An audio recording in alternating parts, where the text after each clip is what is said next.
Öndeki ayaklar side kick, direkt kroşat. Hareket halindeyiz. 1, 2, 3.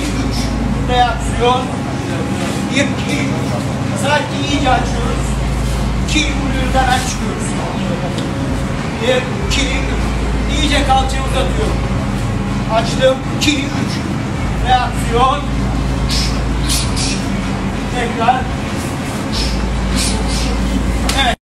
Devam. Sidekick'i iyice uzatıyoruz.